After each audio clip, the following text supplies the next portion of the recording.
depreciation problems here just because I'm confused. So on January 2nd, 2023, Lotus Spa purchases fixtures for $37,000 cash, expecting the fixtures to remain in service for 6 years.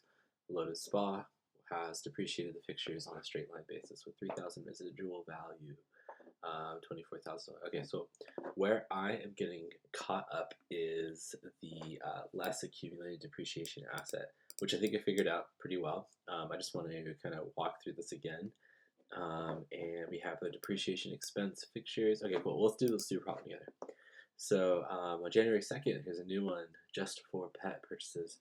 $25,000 cash, expecting the fixtures to remain in service for 5 years. Okay, so this is my classic cost minus residual value divided by the useful life formula here, just to get us to how much depreciation has occurred from January 2nd to April 30th. And so let's grab a calculator and let's do that. So this is going to be 25,000. Let's see here, 25,000 minus 7,000 multiplied, or sorry, divided by 5 years.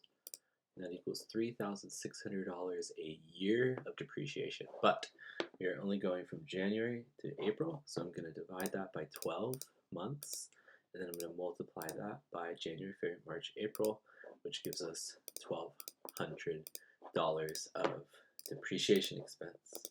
And let's see if this is correct. Bam. All right, so then it says fair value of assets received. Well, how much did I sell this stuff for? I sold it for $15,600. And then how much did I buy it for? What was the cost of the asset disposed of? What is my original cost? $25,000. And then accumulated depreciation of asset disposed of. So this is like the total amount of depreciation over the time I've had it, right? So from January to April 30th. So that's going to be 2.4 years or whatever, 2 years plus 4 months.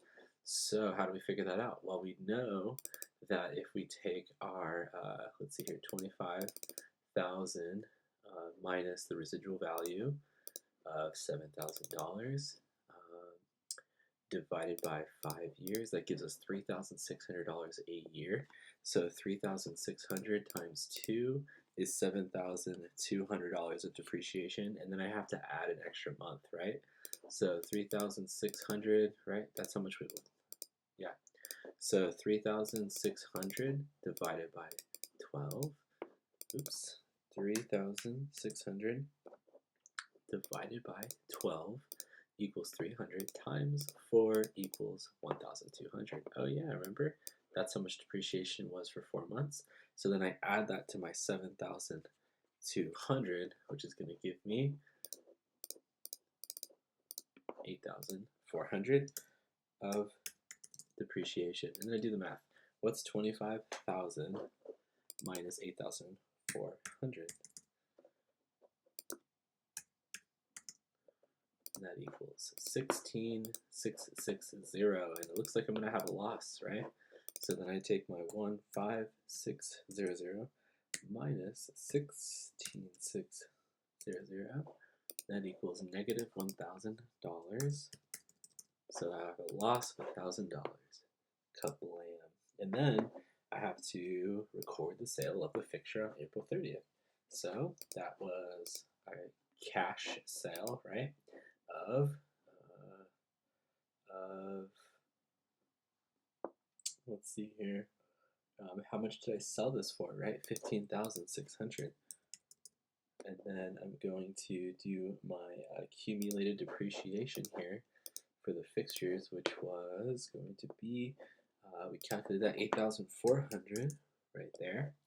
Here's my accumulated. And then I'm also going to debit the loss on disposal, which is going to be how much money I lost in the selling of this asset. And then I have to debit my fixtures for a total of, what was my total here?